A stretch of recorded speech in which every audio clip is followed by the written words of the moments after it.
उन्हें लगा कि यह अंतरिक्ष की गहराई से आया एक और चट्टानी पिंड है, एक भटकता हुआ अंतरतारकीय पिंड, हानिरहित, शांत, सूर्य की ओर बहता हुआ।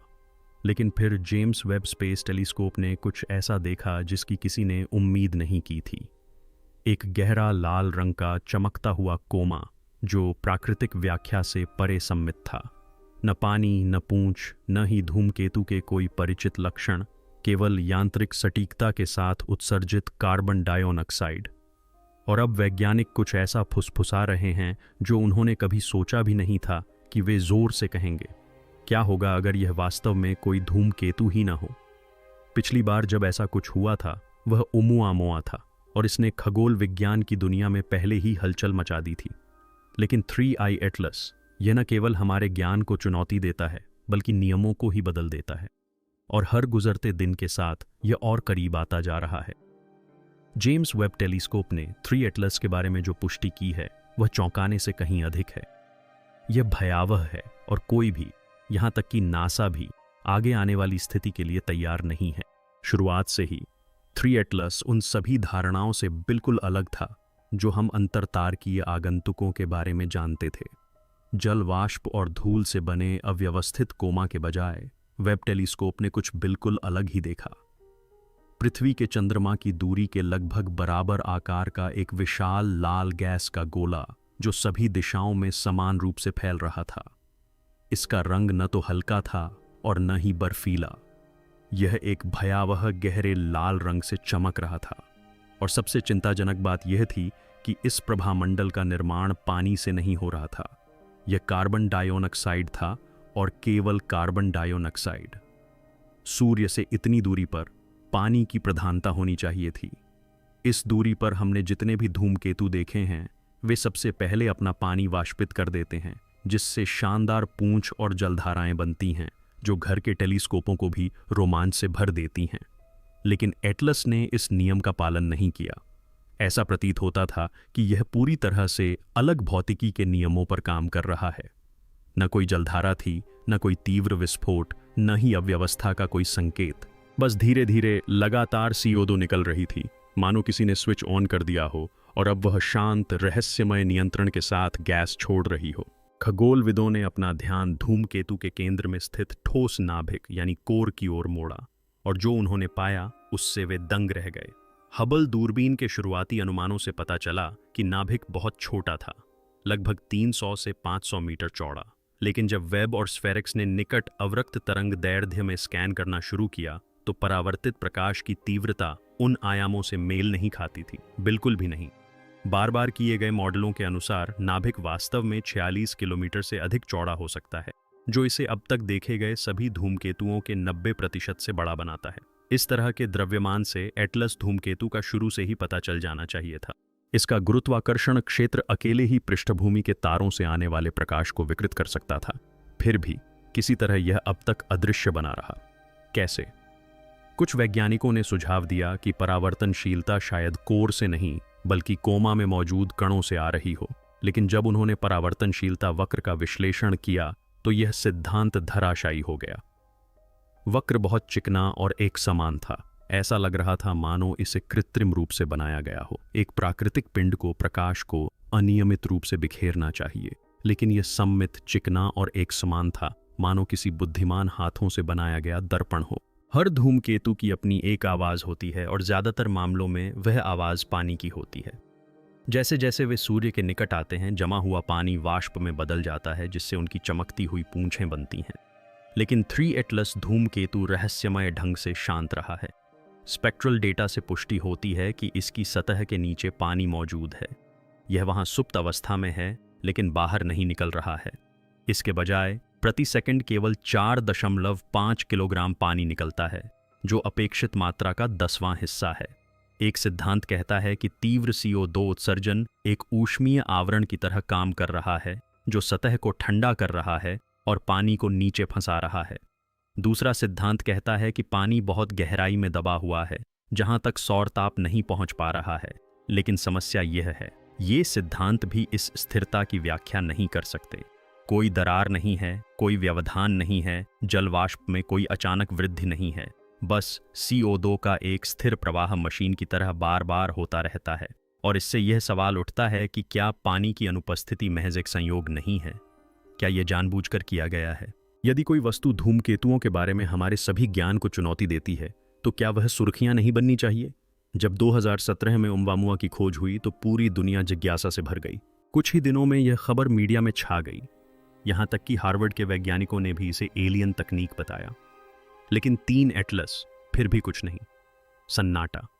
नासा के स्फेरिक्स ने अगस्त 2025 में एटलस का पता लगाया। इसने विशाल लाल कोमा, पानी की रहस्यमय कमी और अजीब परावर्तकता को कैद किया, लेकिन कोई प्रेस विज्ञप्ति नहीं, कोई साक्षात्कार नहीं, यहां तक कि एक ट्वीट भी नहीं। डेटा को हफ्तों बाद एक ब्लॉग पोस्ट में चुपचाप दबा दिया गया, मानो यह कोई सामान्य घटना हो, मानो कोई ऐतिहासिक घटना न हो रही हो। कुछ विशेषज्ञ इसे प्रोटोकॉल का हिस्सा मानते हैं, अन्य कहते हैं कि यह अटकलों से बचने के लिए किया गया है। लेकिन वैज्ञानिक समुदाय में अधिकाधिक आवाजें वही कहने लगी हैं जो बहुत से लोग सोच रहे हैं। यह जाना पहचाना सा लगता है, यह नियंत्रित लगता है। और अगर नासा चुप है तो शायद इसलिए कि वे जितना कह रहे हैं उससे कहीं ज्यादा जानते हैं। 3 आई एटलस न केवल देखने में अजीब लगता है, बल्कि इसकी गति खगोलीय नियमों के विपरीत है। इसका पथ केवल अंतरतारकीय ही नहीं है, बल्कि अविश्वसनीय रूप से सटीक है। गुरुत्वाकर्षण संबंधी गड़बड़ियों के कारण हमारे सौर मंडल में आने वाले या हाइपरबोलिक पथों पर निष्क्रिय रूप से बहने वाले पारंपरिक धूमकेतुओं के विपरीत 3 आई एटलस एक सुनियोजित मार्ग का अनुसरण करता प्रतीत होता है। यह ग्रहों और सौर विकिरण के इतने करीब से गुजरता है कि डेटा एकत्र किया जा सके, लेकिन इतना करीब कभी नहीं आता कि अस्थिरता उत्पन्न हो। जब इसके अनुमानित पथ का रिवर्स इंजीनियरिंग द्वारा विश्लेषण किया गया तो खगोलविद चौंक गए। ऐसा प्रतीत होता है कि वस्तु ने उड़ान के दौरान सूक्ष्म सुधार किए, मामूली, लगभग अगोचर कोणीय परिवर्तन जो किसी प्राकृतिक पिंड के लिए संभव नहीं होने चाहिए। इन दिशा परिवर्तनों के लिए ऊर्जा, इरादा और जागरूकता की आवश्यकता होती है। दूसरे शब्दों में, यह वस्तु केवल हमारे सौर मंडल से नहीं गुजर रही है, बल्कि इसका मार्ग निर्धारित कर रही है। और जब इन पथों का मिलान गहरे आकाश की असामान्यताओं के ऐतिहासिक प्रेक्षणों से किया गया, तो कुछ शोधकर्ताओं का मानना है कि यह वस्तु या इसके जैसी कोई वस्तु पहले भी पृथ्वी के निकट से गुजरी होगी, जो प्राचीन प्रेक्षणों में तारों या ग्रहणों के रूप में गलत तरीके से दर्ज की गई थी। मानो यह इसकी पहली यात्रा न हो, मानो यह रास्ता जहाँ जानती हो। जेम्स वेब ने जब 3 नेत्र एटलस कोमा के स्पेक्ट्रल विश्लेषण पर ध्यान केंद्रित किया तो उन्होंने एक ऐसी खोज की जिस पर अब बंद दरवाजों के पीछे जमकर बहस हो रही है। यह वस्तु जटिल कार्बनिक अणुओं के अनुरूप एक स्पेक्ट्रल सिग्नेचर उत्सर्जित करती है, जो गहरे अंतरिक्ष में आम बात है। लेकिन जो बात इसे और भी भयावह बनाती है वह है इन अणुओं का अनुपात और विन्यास। यादृच्छिक फैलाव के बजाय डेटा ने एक दोहरावदार रासायनिक लय का खुलासा किया। मेथनॉल, कार्बन मोनोऑक्साइड, फॉर्मल्डिहाइड बिखरे हुए नहीं बल्कि स्तरित, संरचित। यह स्तरित संरचना स्थलीय जीवन रूपों में पाए जाने वाले प्रोटीन तह के पैटर्न की नकल करती है। अब यह स्पष्ट कर दें कि कोई यह नहीं कह रहा है कि 3 आंखों वाला एटलस जीवित है, लेकिन आणविक क्रम किसी उद्देश्यपूर्ण डिजाइन का संकेत देता है। एक सीमांत सिद्धांत जो अब धीरे धीरे मुख्यधारा में प्रवेश कर रहा है, यह मानता है कि ये अणु एक जैविक जांच का हिस्सा हो सकते हैं। यह कोई संदेश नहीं है जिसे पढ़ा जा सके, बल्कि एक ऐसा संदेश है जिसे ग्रह के जीवमंडल द्वारा ग्रहण किया जा सके। संक्षेप में, एक पेलोड। और अगर पृथ्वी का वायुमंडल इन अणुओं के साथ बिल्कुल सही तरीके से परस्पर क्रिया करता है तो हमारे पास तैयारी के लिए वर्षों का समय नहीं होगा। हमारे पास शायद केवल कुछ महीने ही होंगे। जुलाई के अंत में एक शांत सुबह SII संस्थान को एक संकेत मिला। किसी तारामंडल से नहीं, गहरे अंतरिक्ष से नहीं, बल्कि मंगल और बृहस्पति के बीच कहीं से। यह संक्षिप्त, संकीर्ण बैंड वाली, दोहराव वाली ध्वनि थी। और जब इसे ऑडियो में डिकोड किया गया तो यह एक स्पंदित कृत्रिम स्वर की तरह अजीब तरह से सुनाई दी, जो एक घूर्णनशील बीकन के समान थी, जिसका उपयोग प्रारंभिक रडार या पनडुब्बी सोनार में किया जाता था। सामान्यतः STY इसे पृथ्वी से होने वाले हस्तक्षेप के रूप में खारिज कर देता, लेकिन वे ऐसा नहीं कर सके। सिग्नल 3 एटलस के पथ के साथ तालमेल बिठाकर आगे बढ़ रहा था। जैसे ही वस्तु थोड़ी सी हिली, वैसे ही उसका उद्गम बिंदु भी बदल गया। सिग्नल पृथ्वी से नहीं आ रहा था, यह धूमकेतु का अनुसरण कर रहा था। यह ध्वनि 17 मिनट तक कई वेधशालाओं में गूंजती रही। फिर सन्नाटा छा गया। जब सेटी ने ट्रायंगुलेशन करने की कोशिश की तो उनके सिस्टम में पूरी तरह से डेटा क्रैश हो गया। लॉग मिट गए, एंटेना अपनी जगह से हट गए, आंतरिक बैकअप गड़बड़ा गए और बस यूं ही यह कहानी गायब हो गई। आधिकारिक स्पष्टीकरण मौसम की गड़बड़ी बताया गया, लेकिन इसमें शामिल सभी इंजीनियरों ने एनडीए पर हस्ताक्षर किए हैं। कुछ ने नौकरी छोड़ दी है और एक को हाल ही में अस्पताल में भर्ती कराया गया क्योंकि उसने दावा किया था कि उसने सपने में सिग्नल सुना था। जेम्स वेब टेलीस्कोप अवरक्त क्षेत्र में काम करता है, जो अरबों साल पहले के ताप संकेतों का पता लगाने में सक्षम है। जब वैज्ञानिकों ने इसे एटलस के केंद्रक की ओर सीधे लक्षित किया तो उन्हें धूमकेतुओं की तरह एक ठंडा ठोस कोर मिलने की उम्मीद थी। इसके बजाय उन्हें एक सपाट रेखा मिली जो न तो नीची थी न ही परिवर्तनशील, बल्कि पूरी तरह से शून्य थी। यह असंभव है। अंतरिक्ष में हर वस्तु कुछ अवरक्त विकिरण उत्सर्जित करती है, लेकिन 3i एटलस किसी भी विकिरण को अवशोषित या परावर्तित नहीं कर रहा था। ऐसा लग रहा था मानो वह वहां है ही नहीं, या उससे भी बुरा, मानो वह किसी अलग ऊष्मीय आयाम में विद्यमान हो। इस विसंगति के कारण ESA के सोलर ऑर्बिटर सहित अन्य उपकरणों से इसकी पुष्टि की गई। उन्होंने भी इसकी पुष्टि की। वस्तु का केंद्र एक खालीपन था जो न तो ऊष्मा परावर्तित कर रहा था, न ही अवशोषण स्पेक्ट्रम, यहां तक कि सौर पवन के प्रभाव में भी नहीं। एकमात्र तार्किक निष्कर्ष भयावह था कि वस्तु का केंद्र किसी जात पदार्थ से नहीं बना था, कि वह ढका हुआ था, खोखला था या एक प्रक्षेपण था। कुछ लोगों का मानना है कि जो हम देख रहे हैं वह शायद स्वयं वस्तु नहीं है, बल्कि एक आवरण, एक छलावा, एक मुखौटा है जो उन आवृत्तियों के पीछे छिपी किसी चीज को छुपा रहा है जिन्हें हम अभी तक नहीं समझते हैं। कोई ऐसी चीज जो हमें तब से देख रही है जब हमारे पास उसे देखने के उपकरण भी नहीं थे। जब शोधकर्ताओं ने फोरियर ट्रांसफॉर्मेशन और मल्टी स्पेक्ट्रम फिल्टर का उपयोग करके 3 नेत्र एटलस्कोमा की छवि को संवर्धित किया, तो उन्हें गैस के बादल के भीतर छिपी एक चौंकाने वाली घटना का पता चला। जो पैटर्न यादृच्छिक होना चाहिए था, वह एक दोहराव वाला फ्रैक्टल पैटर्न था, जो एक बार नहीं, 2 बार नहीं, बल्कि 17 दिनों की अवधि में कैप्चर किए गए प्रत्येक फ्रेम में दिखाई दिया। यह पैटर्न सजावटी नहीं था, यह संरचित, ज्यामितीय और पुनरावर्ती रूप से अंतर्निर्मित था, मानो बादल एक दृश्य एल्गोरिदम के रूप में जानकारी को एनकोड कर रहा हो। एक टीम ने फ्रैक्टल को ज्ञात गणितीय स्थिरांकों से मैप करने का प्रयास किया। परिणाम सुनहरे अनुपात और फिबोनाची अनुक्रमों के साथ आश्चर्यजनक रूप से मेल खाते थे, जो प्राकृतिक व्यवस्था में गहराई से निहित हैं, लेकिन मानव चेतना में भी। क्या यह कोई अंतरतारकीय संकेत था, कोई परीक्षण, कोई जाल, या कुछ और भी अधिक चिंताजनक? एक प्रकार का संचार जिसे केवल एक पर्याप्त रूप से विकसित बुद्धि ही समझ सकती थी।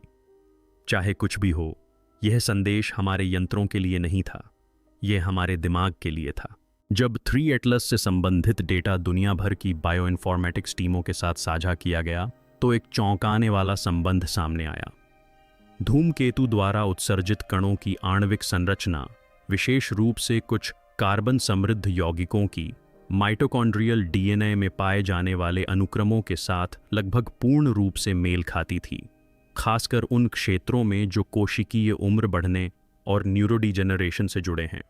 इससे एक विवादास्पद नए सिद्धांत का जन्म हुआ कि 3 एटलस में अनुनादी जैविक कोड मौजूद है, जो संक्रमण या उत्परिवर्तन करने के लिए नहीं, बल्कि सुप्त आनुवंशिक निर्देशों को सक्रिय करने के लिए है। क्या होगा यदि यह वस्तु कुछ नया नहीं ला रही है, बल्कि किसी प्राचीन चीज को सक्रिय कर रही है? क्या होगा यदि हमारा विकास यादृच्छिक नहीं, बल्कि समयबद्ध था? क्या होगा यदि 3 एटलस ब्रह्मांडीय घड़ी है? इसके निहितार्थ बहुत व्यापक हैं। यह संपर्क नहीं होगा, बल्कि पुनर्संबंध होगा। प्रकाश वर्ष दूर से एक स्विच दबाया गया, एक ऐसा स्विच जो संज्ञानात्मक क्षमता, स्मृति, यहां तक कि चेतना को भी तेज कर सकता है या उसे पूरी तरह से नष्ट कर सकता है। विश्व भर की कई वेधशालाओं ने एक ही विचित्र विसंगति की सूचना दी। धूमकेतु से उत्सर्जित प्रकाश और उसके द्वारा उत्पन्न होने वाले गुरुत्वाकर्षण संकेत के बीच एक विलंब। ऐसा होना असंभव होना चाहिए। इस पैमाने पर गुरुत्वाकर्षण तात्कालिक होता है, लेकिन जब मॉडलों को परिष्कृत किया गया तो डेटा ने 3i एटलस के ठीक 3,12,000 किलोमीटर पीछे एक दूसरे अदृश्य द्रव्यमान का खुलासा किया। इस गुरुत्वाकर्षण भूत को दृश्य प्रकाश, अवरक्त, पराबैंगनी या रेडियो में नहीं देखा जा सकता था, लेकिन इसका खिंचाव वास्तविक था। इसने सौर कणों को स्थानांतरित किया, धूमकेतु की पूंछों को मोड़ा और पृष्ठभूमि के तारों में मापने योग्य लेंसिंग का कारण बना। इसका द्रव्यमान एक छोटे क्षुद्र ग्रह के बराबर था, लेकिन यह पूरी तरह से शांत था। कोई उत्सर्जन नहीं, कोई विकिरण नहीं, कोई डेटा नहीं, बस उपस्थिति। कुछ सिद्धांतकारों का मानना है कि यह एक प्रोब, एक परजीवी या फिर 3i एटलस के साथ वास्तविक वस्तु हो सकती है, जो केवल सामने से दिखने वाले धोखे के रूप में काम कर रही है, एक मुखौटा जो चेहरे को छुपा रहा है। और अगर यह सच है तो अब तक हमने जो कुछ भी देखा है वह सिर्फ एक पर्दा है। जो वास्तव में हमारी ओर बढ़ रहा है वह इसके पीछे है। 2 सप्ताह पहले एक उच्च स्तरीय एरोस्पेस ठेकेदार के एक लीक हुए दस्तावेज से पता चला कि संयुक्त राष्ट्र बाह्य अंतरिक्ष मामलों के कार्यालय UNUSA को नासा, ESA एंड CNSA से एक गोपनीय संदेश प्राप्त हुआ था, जिसमें इस बात की पुष्टि की गई थी कि असामान्य वस्तु 3.2 एटलस अब अपेक्षित खगोलीय मॉडलों के अनुसार व्यवहार नहीं कर रही है और ग्रहों के अवलोकन को बढ़ाने के लिए बहुराष्ट्रीय समन्वय का सुझाव दिया गया था। इस लीक को तुरंत नकार दिया गया, हटा दिया गया और इसकी विश्वसनीयता पर सवाल उठाए गए। लेकिन उपग्रह नेटवर्क के आंतरिक लॉग ने कुछ ऐसा खुलासा किया जिसे मिटाया नहीं जा सका। सभी कक्षीय दूरबीनों और गहरे अंतरिक्ष प्रणालियों में एन्क्रिप्टेड संचार में अचानक वृद्धि हुई, जिसके बाद एक सिंक्रोनाइज्ड फर्मवेयर अपडेट हुआ। एक ऐसी घटना जिसे समन्वयित करने में आमतौर पर महीनों लगते हैं, वह वैश्विक स्तर पर 36 घंटे से भी कम समय में घटित हुई। इतनी जल्दबाजी क्यों? इतनी चुप्पी क्यों? पृथ्वी पर मौजूद हर दूरबीन को एक साथ अपग्रेड क्यों किया जा रहा है? और वे क्या ट्रैक करने या छिपाने की तैयारी कर रहे थे? ESA और नासा के वैज्ञानिकों ने जब बार बार कार्बन डाइऑक्साइड उत्सर्जन करने वाली वस्तुओं का मॉडल बनाने का प्रयास किया, तो उन्होंने उत्सर्जन अंतराल में अंतर्निहित एक लयबद्ध स्पंदन देखा।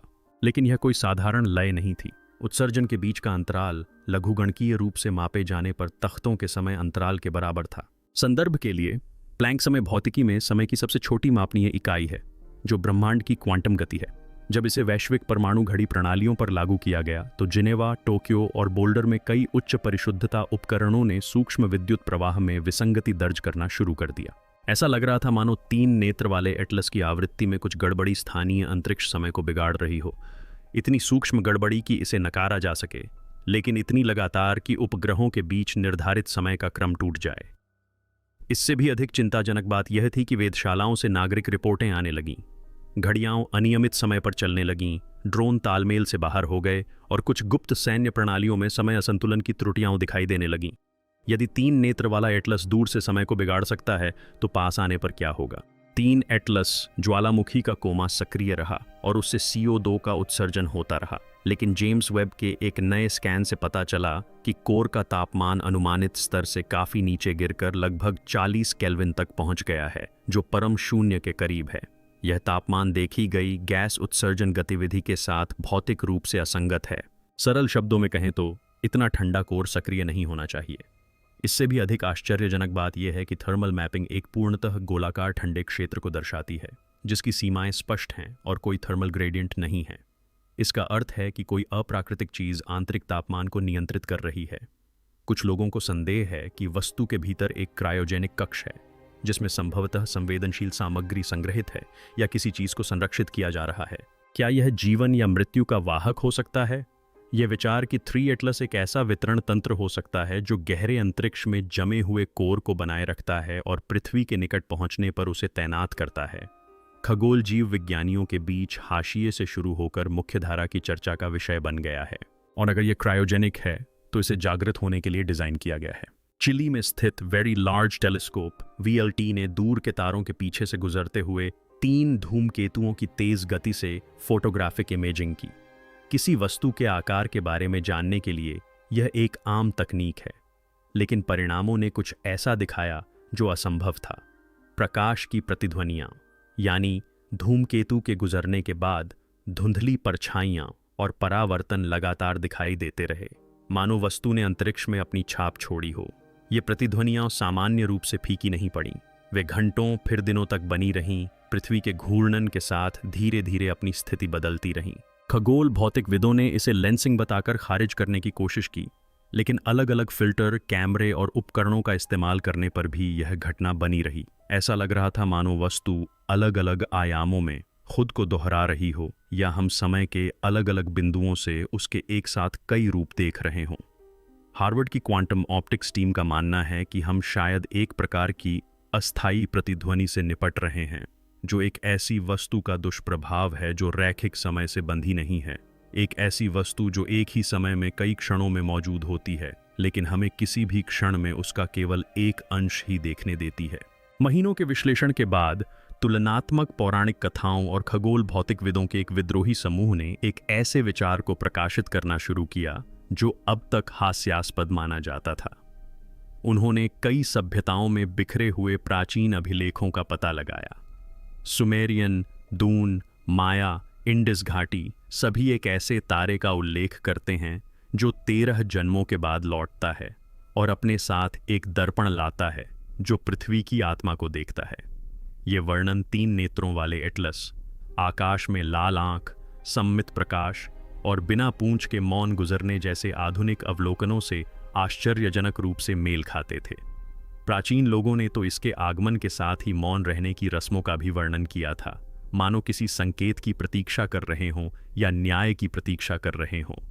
इन अभिलेखों को, जिन्हें पहले मिथक मानकर खारिज कर दिया गया था, अब सेटिक के इतिहासकारों द्वारा पुनर्मूल्यांकन किया जा रहा है।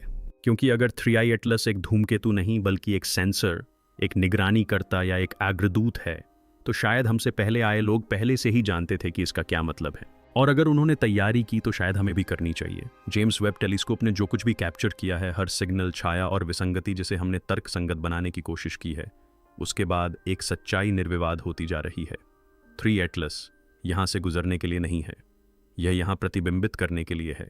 यह वस्तु या जो भी बुद्धि इसके आवरण के पीछे छिपी है, उसने स्वयं को हमारे मिथकों, हमारे भौतिकी और अब वास्तविकता की हमारी धारणा में ही बुन लिया है। इसका समय, इसकी संरचना, इसका मौन संयोगवश नहीं है। यह जानबूझकर सुनियोजित और प्राचीन है।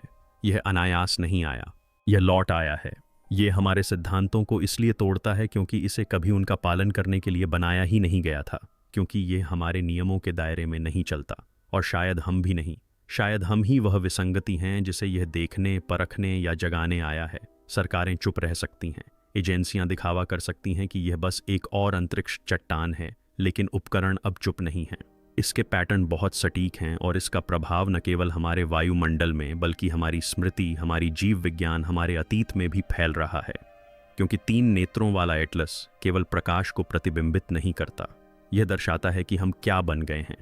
इसलिए अगली बार जब आप तारों को देखें और आपको कुछ ऐसा दिखाई दे जो आपको देख रहा हो, तो नजरें मत हटाइए।